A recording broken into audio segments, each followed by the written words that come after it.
Good afternoon, everybody. My name is Anne Deschamps. I am the director of the Mid-Atlantic ADA Center, which is a project of Transcend.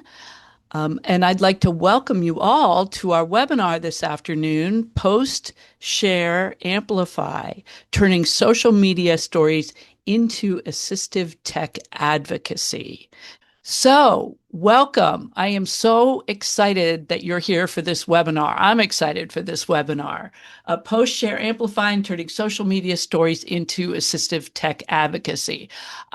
One of my most favorite things to do is to talk about our AT Champions program. And our AT Champions program is run by TechAl at Temple University, Technology for Our Whole Lives. And I'm very happy to introduce my partner and collaborator, Alana Rafael, who's going to introduce today's participants and take us into the webinar. Alana?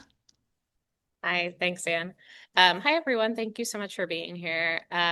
Like Anne, this is one of my very favorite programs to talk about and share about with people. It's been really a pleasure to develop it and facilitate it over the last 5 years. And so I'm really excited to share it and see the potential of where it might live on next. So on this slide, there's just a little logo of TechAl. It says TechAl, Technology for Our Whole Lives, Institute on Disabilities at Temple University.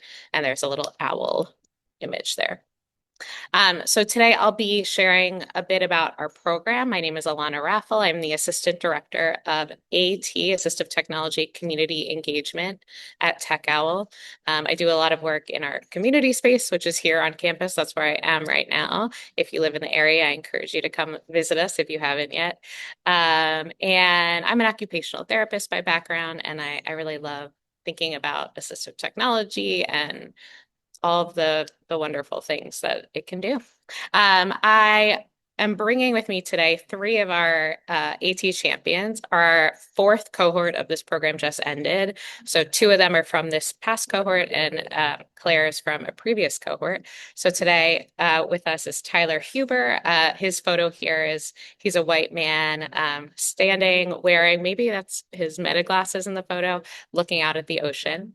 Claire McTiernan, who is a white woman with red hair in her wheelchair, and Matt Smith, who in this picture is a white man holding noise canceling headphones. So Matt will be joining us later on in the presentation, and you'll have an opportunity to hear from each of them about their experiences with this program. All right, quick access check that I always like to do. We have captions going. I'll make sure to describe images on the slides that are important. Of course, I usually say be yourself, which means like you don't have to be on camera if you don't want to be, but I don't think you are on camera, so that's all good. And any other accommodations that you need to access this information, you'll get lots of resources. If there's anything else I can do to make this content as accessible as possible for you, please let me know. If I miss an image description or if I am talking too quickly, which I tend to do if I'm excited and trying to get a lot of information in, pop something in the chat and will let me know so I can make sure that this content is as accessible as possible. All right. So this webinar was designed to give you a behind the scenes look at what we feel is a successful youth-driven advocacy model, give you some strategies for using storytelling to increase assistive technology awareness and engagement, and some practical guidance for hopefully building or adapting similar programs in your organization potentially. So a little bit of background on the AT Champions program. This was developed in partnership with Mid-Atlantic ADA to develop and implement an outreach strategy to improve authentic engagement with assistive technology by disabled people in our Mid-Atlantic region. So that includes Pennsylvania, Delaware, Maryland, Virginia, West Virginia, and the District of Columbia. So our goal was really to connect people in the Mid-Atlantic region through the Assistive Technology Act programs and help amplify all of the wonderful things about assistive technology that are possible. We really wanted to engage young people, and by the way, young is sort of like a gray definition, like people can be young at heart. But where our goal was really to engage, young adults in this work to amplify stories about assistive technology. We had been seeing on our own social media accounts at Tech Owl, like I guess this was already, 5, 6 years ago, that creating this like short form, engaging video content about assistive technology was really reaching people. We were seeing a lot of positive outcomes from just like 20-second videos of all different kinds of assistive technology, from 3D printed stuff in our lending library of assistive technology, little accessibility tips. Um, we were just really reaching a lot of people, and a lot of, maybe young people who weren't necessarily involved in the world of assistive technology as much, or maybe we weren't reaching as much as we wanted to. And not only were we reaching users, but also young people who would write in our comments something like, oh, my grandparent could really use something like this. So while we were reaching young people themselves, we've discovered how much it could exponentially amplify the work that we were doing. So that conversation was happening, and so Anne and I and some other folks started thinking about how we could exponentially expand that work in our region. So what was our goal when we were developing this program? We wanted to design and conduct a virtual AT champion program to develop their outreach and advocacy skills. We wanted to enable AT champions opportunities to work, especially with their Assistive Technology Act programs, to implement outreach plans specifically for their states. And then we wanted to include a vocational development component. So we wanted to help people take those skills and translate them into their current roles or in future work opportunities related to all of this advocacy work. So those were some of the goals when we were putting together this program. And what we developed was this curriculum to lead AT champions through. And I'll tell you a little bit about it. So first, I want to share this quote by Mary Pat Radabaugh, because this is the quote that we start every single one of our AT champions meetings with. So AT champions have heard this quote like 100,000 times.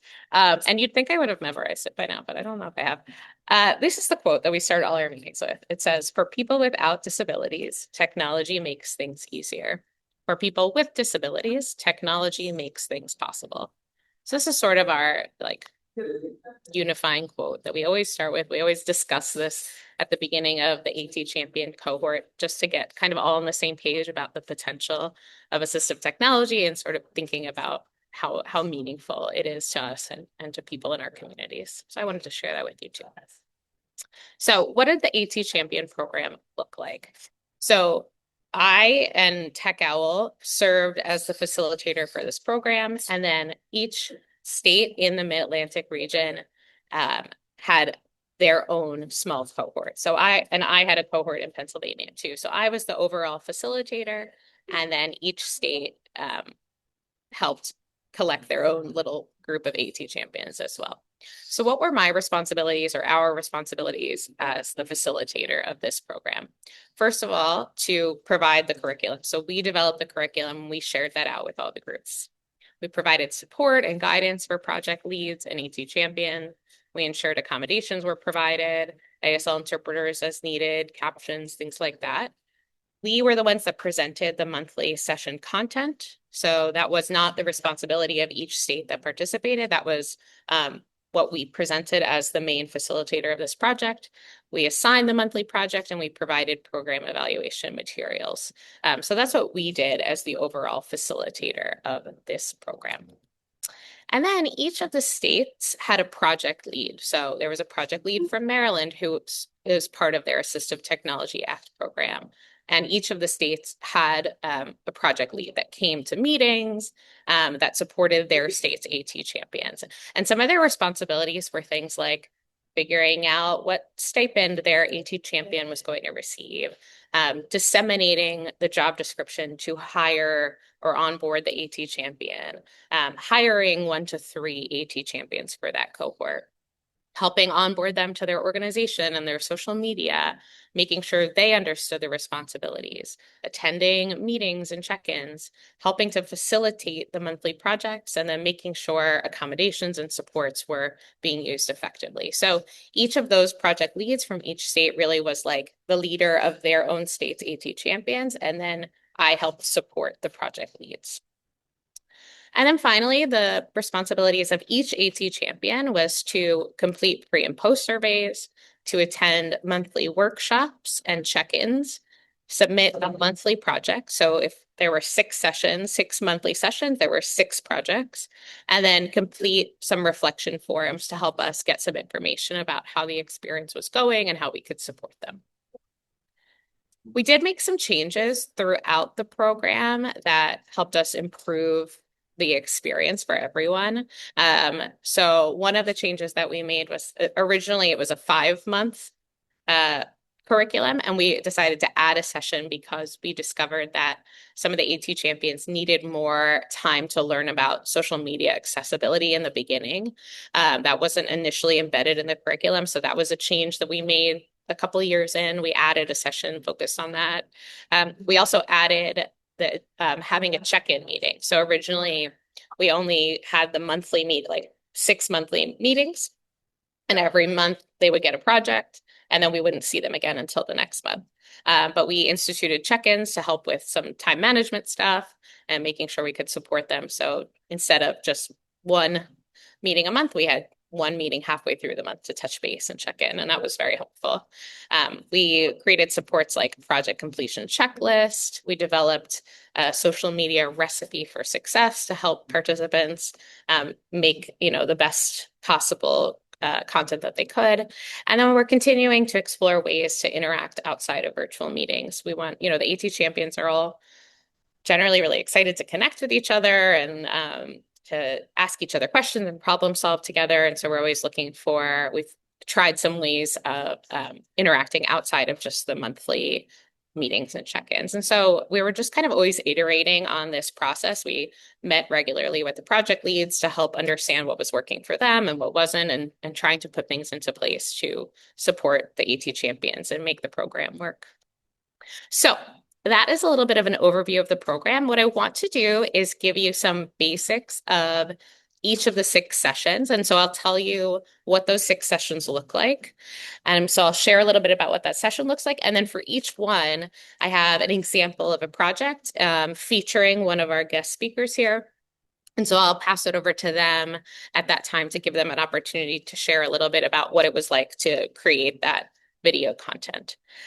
So to get started, our first session, which was an addition a couple years in, this session was focused on intros and social media basics. So participants were learning their responsibilities as AT champions, basic stuff about creating short form video content, and then a lot about accessibility. So the difference between open and closed captions and how to do image descriptions and video descriptions and all of the importance of all of that work. So that's what that session was focused on. And then each AT champion for that month created a video to get experience with filming, accessibility, and being on camera. And so they each had an opportunity to introduce themselves and share about an important piece of assistive technology, either that they use or that they're familiar with, and to really think about how to make sure that it was accessible to as many people as possible. So thinking about the importance of voiceover to that content, because if it's just music, a blind person isn't really going to enjoy that video that much. So thinking about all of those components. So here is an example of Tyler from Maryland. And this was his intro video, and I'll play it now, and then I'll pass it over to him. And he's talking here about one of his favorite pieces of assistive technology, which is his Apple Watch.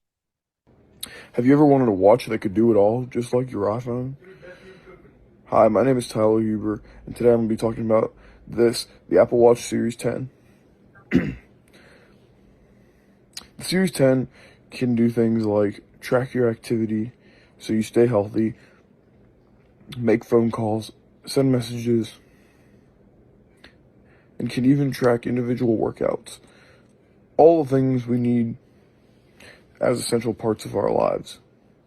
It also includes voiceover for all your accessibility needs, as well as a slew of other accessibility features. All right, Tyler, anything you want to share about your experience creating that video? Sure. Good afternoon. It's Tyler. And thank you for the introduction earlier, Alana. When I created that video, it was very as you all probably heard, there was a lot of pauses and stuttering. That was as the program got later, there was a lot more, or a lot less of that stuttering and more editing of the videos. But that first video was really to educate people on the Apple Watch. There's another version of that video, Alana, you know what I'm talking about, that has some edited. Yeah, I think I created when I posted it, I Yeah, think on our channel I edited it a bit. But yeah, yeah, this was the original, I guess. yeah, you did put that in there. There's another version of that video on the Tech Owl Instagram of some voiceover examples in there. But actually creating that video, because I do content creation myself, I didn't have a lot of problems making it. I just had trouble finding the right words to say. And it was really my first time making a short formed explanation about a piece of software like that, because when it comes to Apple products, I have a lot of knowledge with Apple products. So it is really hard for me to just give a 30-second elevator pitch about that product itself. I could go on for hours about extensive knowledge of different Apple products. So it's really hard for me to just give an elevator pitch. So that's what I struggle with the most. Um, but like I said, as the program furthered, the pausing and stuttering and I, with the help of Nora, my project lead, was able to do a whole lot more editing of those videos. I used Final Cut Pro, and then I would send it to her, the Final Cut file, um, to do some visual stuff and some trimming and just make sure that it was good to go. So that it was a really fun experience for kind of a first um, for a first project. Yeah. And then like I said, as the projects furthered, they were they became a lot easier. Yeah, yeah, this was like a first practice one. And I think you're highlighting something that comes up a lot, which is people really struggle with making their videos short and sweet. That's probably one of the things that most people have a hard time with. And I often am like helping people edit out things and trying to streamline things. With this kind of content, it's not like a full YouTube tutorial about every single thing it does. It's an opportunity to highlight something and kind of what I think of as like sparking a little bit of interest, not to tell you exactly how to use the Apple Watch and every feature. And, that's not what the goal of these videos are. The goal is to just like light a little spark in someone's mind about something that has potential. And so then they can go out and then they can find your half an hour YouTube video about the Apple Watch. But really, I'm just trying to capture interest and get some people thinking about stuff. So thanks for highlighting the importance of streamlining and helping people get excited about things. And I think Tyler, in this video, you did a great job of opening it up with something interesting. It started with like, have you ever wanted a watch that could do it all? And I think that's great. Yeah, Anne. We have a comment. Can you please share the Instagram handle where the videos are posted? Absolutely. Yeah. Yes, it's hard to do that while I don't have access to like my whole desktop, but yes, I will. I think, why don't we send that out to all the participants afterwards? We'll send all the links to all the social media accounts. Happy to do that.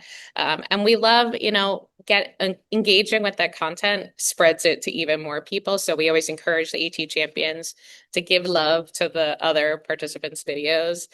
So I always send out the new videos that have been posted, say, hey, share some love with your fellow AT champions, leave a comment, like the video, either from the organization's account or from your personal account. And so even if, as you already saw this video, but if you go back and see it on their social media page, give it some love, share, we want the more comments it gets, the more people see it. And that's our goal. Anything else, Anne, for the moment? All right. So session number 2, and this is where the program originally started, but this was nice now is the second session was kind of just learning the basics of assistive technology. You know, the AT champions come from all different kinds of backgrounds and disability experiences, which is very fun. But it means that a lot of people kind of only know about the sort of things that they use. So, you know, Tyler knows a ton about blind and low vision stuff. Claire probably knows about a ton of wheelchair stuff and, you know, other kinds of equipment, but they might not know about what each other uses. So this is a great opportunity to talk about all of the kinds of assistive technology that exists across the continuum from, you know, low tech stuff to high tech stuff and for all different kinds of disabilities.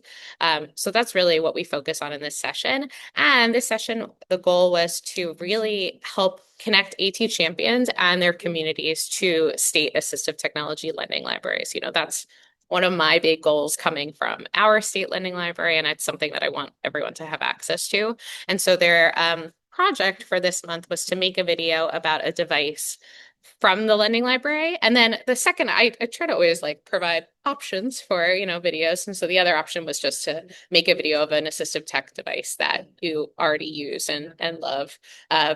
Or something that someone you know uses. But my preference is to get people exploring their assistive technology lending library. So that was the goal.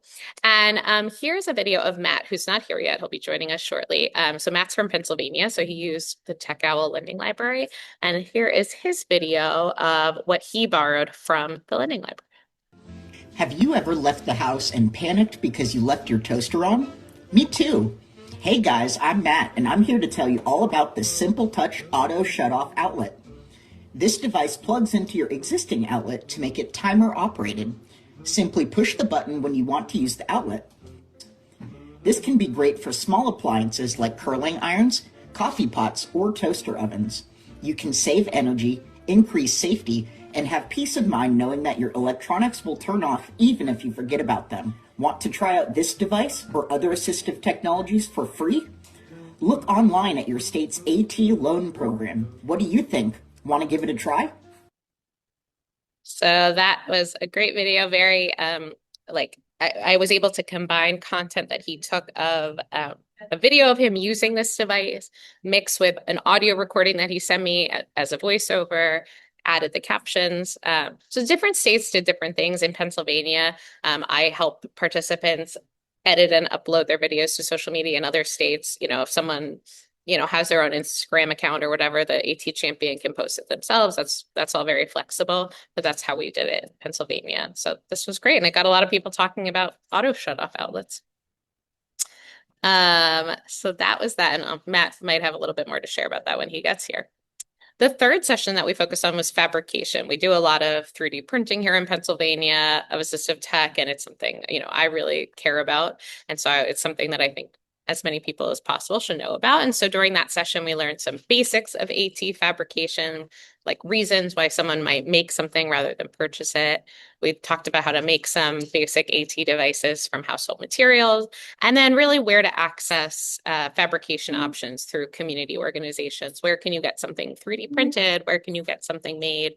And how to find more information. And so for this project, participants were able to share a post about making something. So some people made their own thing with, you know, materials around the house or that they could get easily. Or share something about getting an assistive device made in your state. So in Pennsylvania, for example, some of the folks make they access 3D printed devices through our 3D printing program and then share about how they got the you know, that 3D printed device and things like that. Or someone once talked about taking a 3D printing class at a local library and getting a wheelchair cup holder through that experience. But it was really all about either making something yourself or with family or friends, or getting something made. And I will share Claire's video about this experience.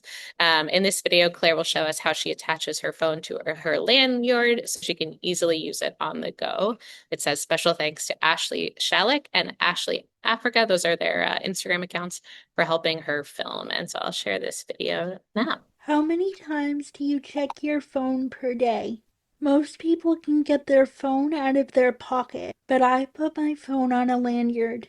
To do this yourself, you will need your phone, a case without a charging port cover, a universal lanyard tab, a carabiner, and a lanyard. First, put the universal lanyard tab inside the case. Next, put your phone inside the case. Now put the carabiner in the universal lanyard tab hole. Finally, attach the carabiner to your lanyard and you're done.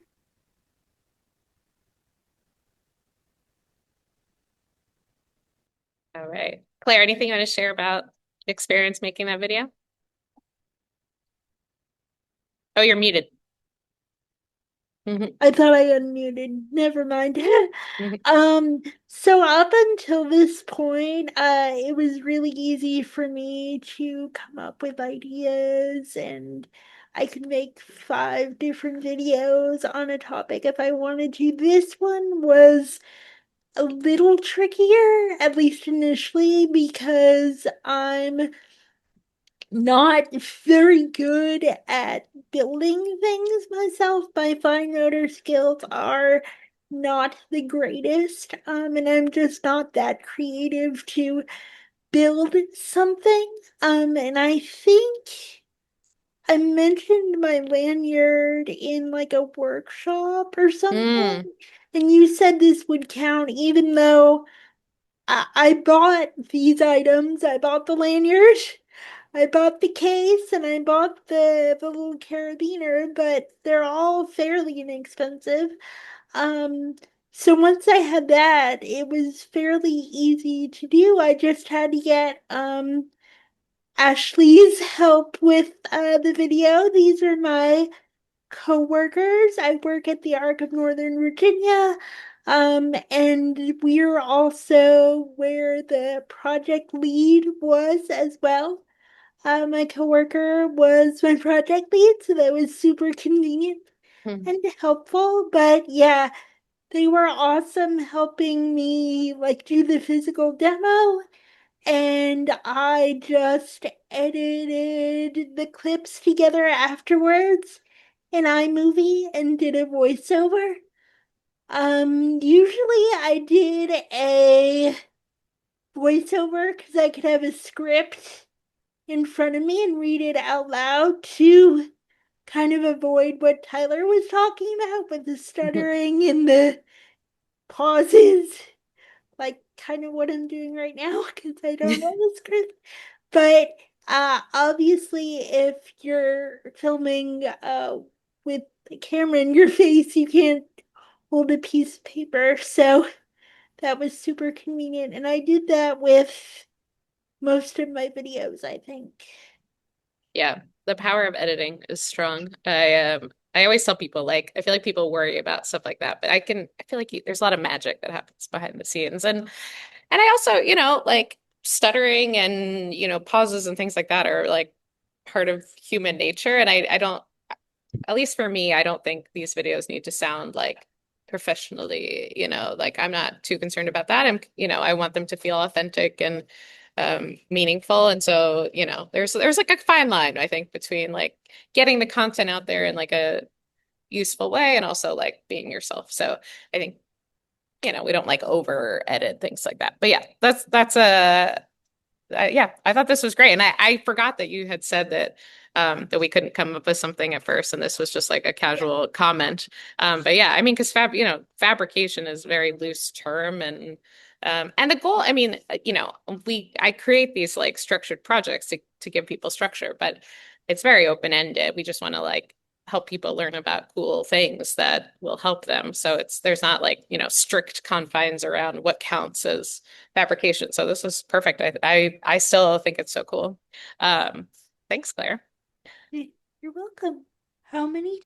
All right. So session 4 was about disability history and accessibility. We really wanted to focus on, all this like wonderful and complex history of disability activism.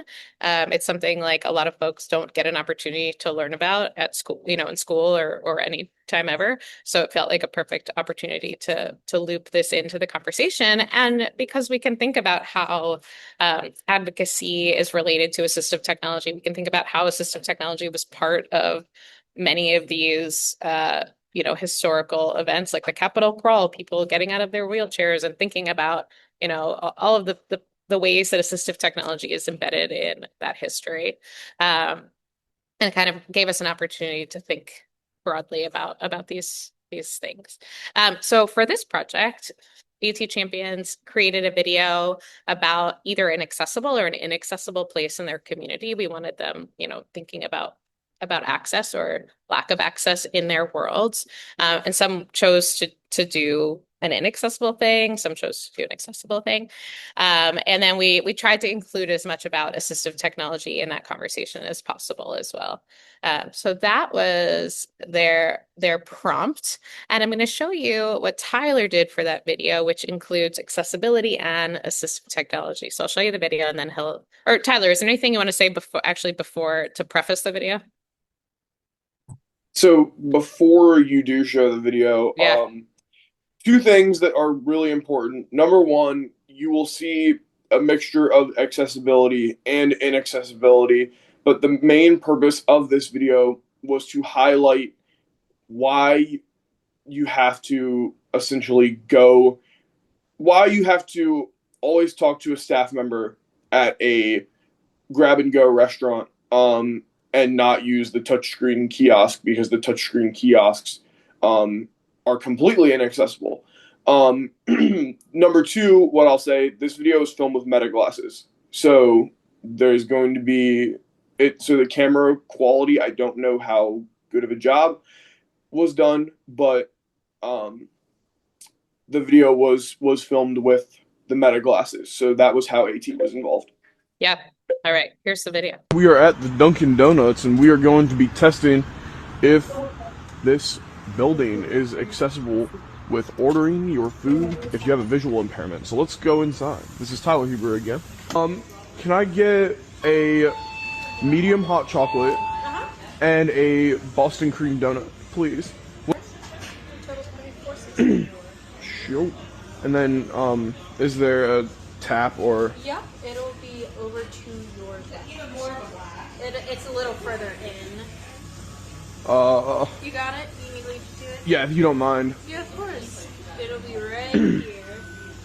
And then can I get a receipt, please? Yeah, of course. Thanks. Here you are. Thank you very much. All right, and I set your hot chocolate right near the bag. Thank you very much. So as you can see, that was a lot of customer interaction. The customer service was great. However, had to find the tap reader, and also the self-order kiosk was completely inaccessible. We had to talk to somebody in order to find in order to get what we wanted. So that's Dunkin' Donuts. All right. Tyler, anything else you want to share about that experience? Yeah, sure. And excuse the ringing telephone in the background. I don't know what's going on. I'm at the school. Oh, I didn't even hear it. Yeah. So that whole experience was part of an orientation and mobility lesson. And at the time of filming, we were working on shopping and making purchases already.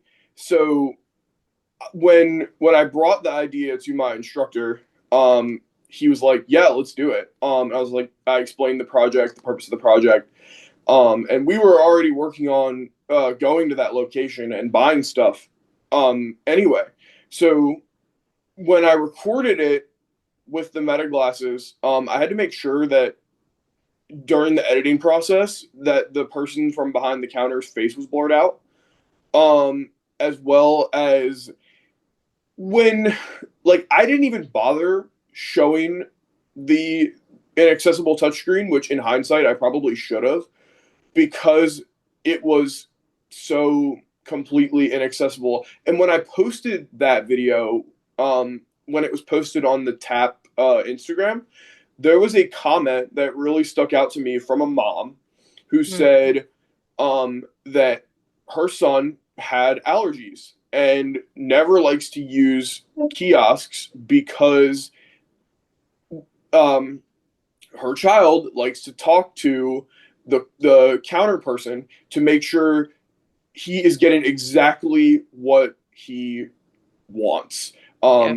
Because there is no way to specify allergies on the kiosk. And I said, you know, that's a whole other issue that has not been resolved and should be resolved, because that's another inaccessibility. So Sure. when you go to these restaurants and order at these places, there are so many there are so many inaccessibilities. And um when you I'll give another example. Today I went to a place called Towson Hot Bagel, and there was completely inaccessible touchscreens there. Mm. My instructor had to walk me through what the options were on the touchscreen, as well as this morning I just saw somebody put a comment in the chat about online ordering. This morning I went to REI um, to get a shoulder bag for my trip that I'm taking in the summertime, and um, we were in the store, and I wanted to buy something in person. I brought all the stuff that I knew I'd be putting in that bag. I brought all that stuff because I wanted to be able to make sure that it fit. The problem with online ordering or ordering at kiosks, you don't know what anything looks like. So you're Mm. not able to check out what something looks like. And then you have the pains of trying to return it if it doesn't fit all your stuff. So it is preferred to go in person, and I do really wish that these restaurants would be more accessible with their online ordering. I know some places have introduced audio touchscreens, if I can remember correctly, Mm. but I'm not sure where those can be found, as I have yet to encounter one. Mm. Thanks, Tyler. Yeah, this is really helpful for, all people to see what the experience is like. Even just like little things like how a person explains where the credit card reader is, or where your cup is, and just to highlight, some of those challenges and things people can be thinking about. So thanks for sharing that. Two more sessions that I want to mention. One is about funding, the most fun. We put the fun in funding, where we talk about how to get assistive technology funded, some barriers to funding. And then, folks during this session share a post about a grant or a funding opportunity in there that is open to people in their state or nationally. We like when people share about something that's available in their community. So all the AT champions, they might share about something related to their Assistive Technology Act in their state, or some other state or national funding opportunity. Or there's another option typically during this session where we encourage folks to get involved with a local community or group to see how they might share some resources about getting assistive technology. A lot of people don't know about the Assistive Technology Act programs in their state. And so this is also an opportunity to just connect with other local people, local community groups, to help make sure that they know about the kinds of resources that exist. Yeah, yeah. So we have a couple of comments, Yeah. including somebody asking from Colorado, asking how they can, get involved to tell their story. And I put a link to the Colorado Assistive Technology program in the chat. And so I think that's really important, what you just said about connecting with your state assistive technology program. And Savannah asks, are there any alternatives to touch screens, especially with cell phones? Mm. If Sorry, Alana, Yeah, if go for it, you Tyler. don't mind, I can answer. So, a lot of if we're talking physical objects, when it comes to cell phones, um, for like the iPhone, you can get switches and other physical things that do control the phone. However, if we want, like for example, people who are blind or have low vision to be able to use the iPhone, you would use something like VoiceOver, which is a built-in screen reader that requires swiping and double tapping, so you don't get those accidental touches on the screen to be able to interact with your phone. And the iPhone especially has several built-in features for motor, physical, touch, hearing, vision, all kind of disabilities. Um, it even has eye tracking. So there are a lot of alternatives to touch screens, especially on cell phones, Apple specifically.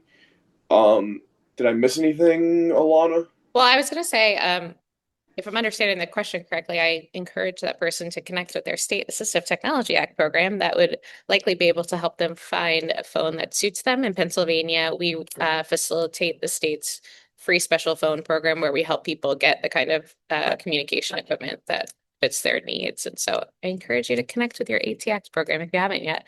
And if you want to share the link for the whole list of ATX programs might be helpful too at at3center.net for everyone. So a little bit more about funding. So I want to share Claire's video, which was about how funding can make a difference in home modifications. So I will share this now.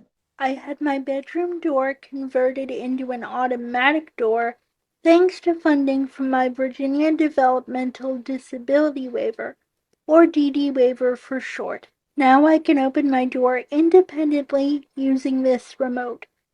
I got the idea from an episode of Parks and Rec where Leslie installs an automatic door in Ron's office. If you need home modifications but you don't have waiver funding, consider applying for grants like these.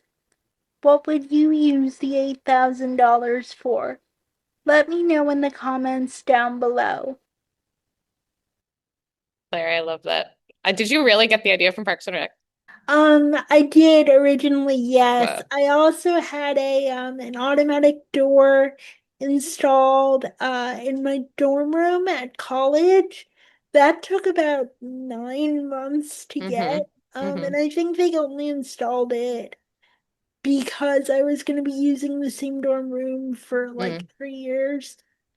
And so obviously when I was at home, I don't know if you could tell in the video, but the knobs we have on the doors in my house are not accessible to me. I can't twist to open that at all. So I asked, is there any way that we could get what I have at college at Mm-hmm. home?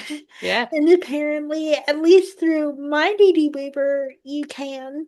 But again, the process for getting approved for that is very involved. There's an incredibly long wait list. I don't know Yeah. how many years wait list there is now. I was on the wait list for 7 years myself, so that's not really an accessible option for most people. So this housing accessibility grant is one that I found that pretty much anybody could apply for. And so that's more accessible to people, at least in Virginia. Yeah. Hopefully, if you live in another state, your state might have similar grants available. Yeah. Thanks, Claire. I And finally, our last example, our last session is called Moving Forward, and it's all about what now? How do we integrate this into our daily life? Potential, a lot of the participants maybe are in college or, right after college and are thinking about future career opportunities. Many of them get really, even more passionate about assistive technology during the program and might want to consider integrating that into their careers. We also want to make sure that they can share the AT Champions experience in their resume or, however they want to include that in their, future work. And then for this project, they, just to wrap up, they typically create a written post or a video about their experience that we can share out with others in the future to encourage them to learn more about this program and join us if they're interested. So a little, you know, sneak peek into what the experience was like. And this is the one that Matt recently wrote and I posted about his experience, and it looks like he's joined us. So Matt said, my experience with the AT Champions program has been incredible. It helped me develop a deeper understanding of technology, accessibility, video production, and disability rights. Assistive technology is here. It's time to help more people who want and need it, learn about it, access it, and start using it. And there's a picture of him, the same one from the intro slide, holding his favorite AT noise canceling headphones. So, Matt, anything you want to say now about this particular project? Otherwise, you can, chime in a future slide shortly. But I'll open it up Um, to you. Yeah. yeah. Is my audio okay? Yeah, I can hear you. Okay. I wanted to say that this project was really meaningful to me, and it helped me build a lot of skills that I didn't know I had or could do. So I would love to see this project continue, and I'm hoping that my slide here, the impactful words and the We'll give him a couple minutes to reconnect. And in the meantime, I just want to share a couple pre and post survey results from this is from not this past year, but I think the year before. So for the pre and post survey, we ask participants to share how strongly they agree with a few statements about assistive technology. I'm just going to share a couple. There's many more, but one of the ones that we ask is, I am knowledgeable about assistive technology. And for a quick glimpse, before the program, only 7.7% of respondents said that they strongly agree with that statement. Sorry to interrupt. Can you hear me now? I can, yeah. Okay, yeah. Apparently my headset wanted to misbehave as I was speaking. I was going to Totally, say, yeah. I really enjoyed the working on the program. I think it helped me build a lot of skills that I didn't know I did have or, didn't think I could do. So it's been really helpful for me in that way. Yeah. And really being a part of something like this teaches me that, we can really get the word out there about assistive technology, empower people to use it, and be part of the process in developing the assistive technology. And I was saying, I think this is probably where my audio cut out, but I would love to see this program continue. And I hope that by doing that piece where I shared the words about empowering and really getting people involved, that people will see it and want to be a part of it. Agreed. Thanks, Matt. So I'm just share a couple quick things. So before the program, only 7.7% said that they strongly agreed with this statement. I am knowledgeable about assistive tech. And afterwards, 50% said that they strongly agree with that.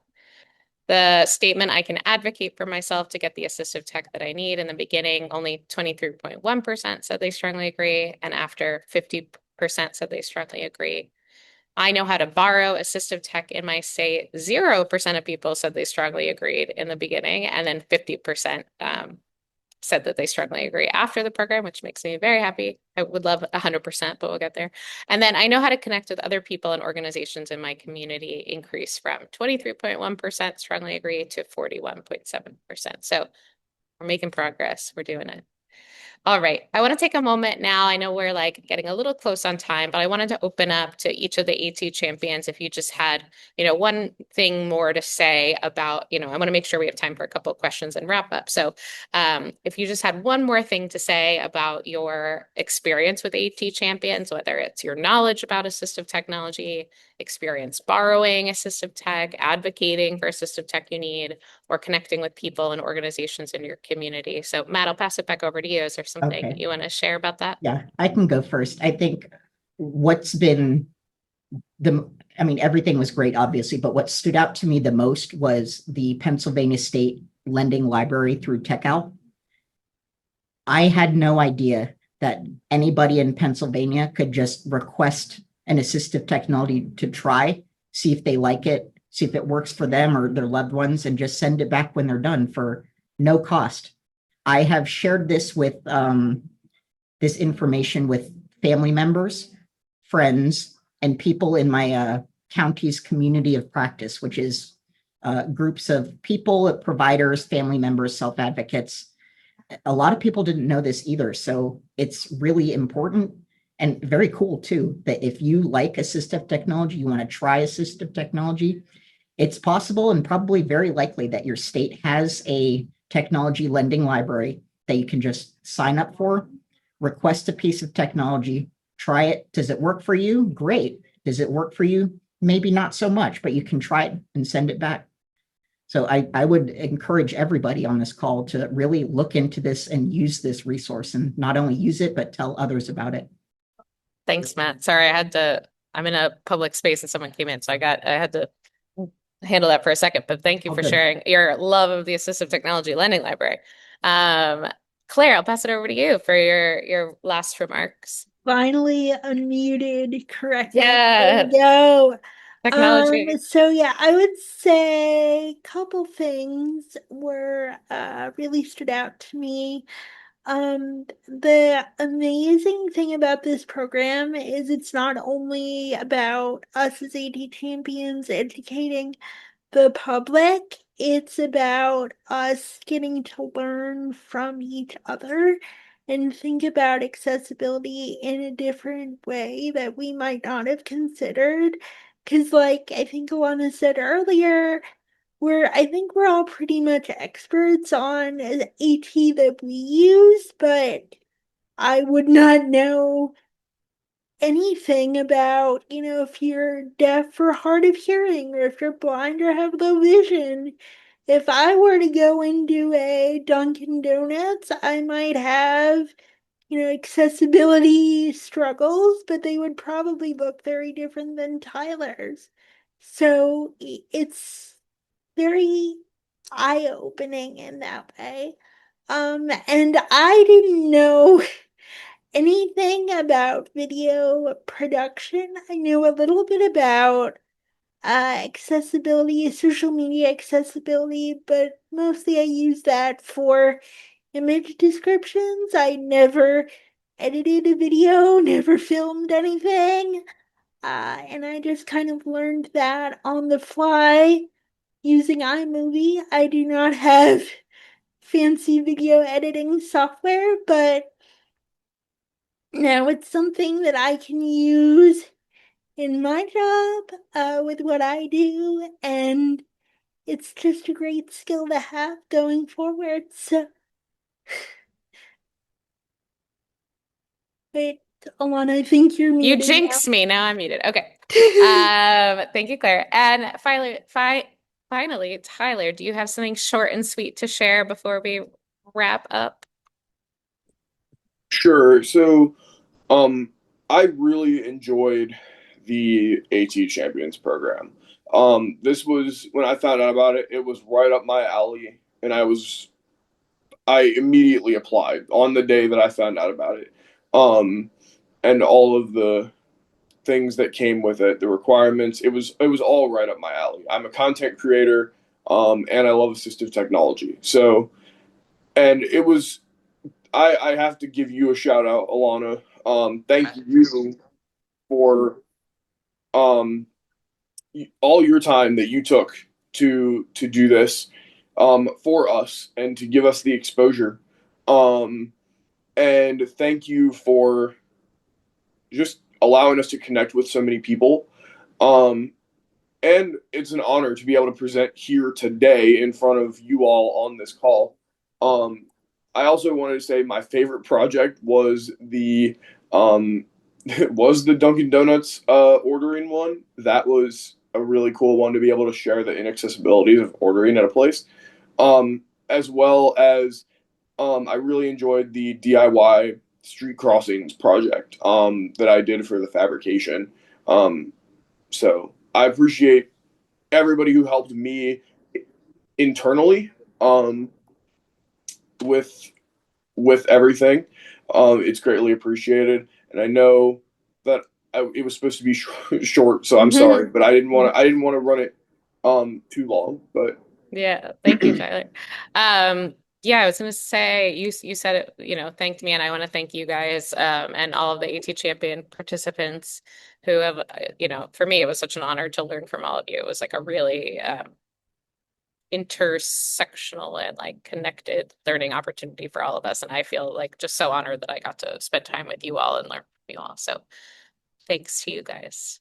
Um, and I don't think I'll read this disclaimer again because I think we already got there. I want to share our contact information at Tech Owl. I'm happy to chat lots more about this program. I'll actually, in a moment, or maybe I will send it out in the email. Their content that we use for the workshops will be up on our website. So copies of the PowerPoints, a resource guide, and that is for you to use to develop your own form of this program, I hope.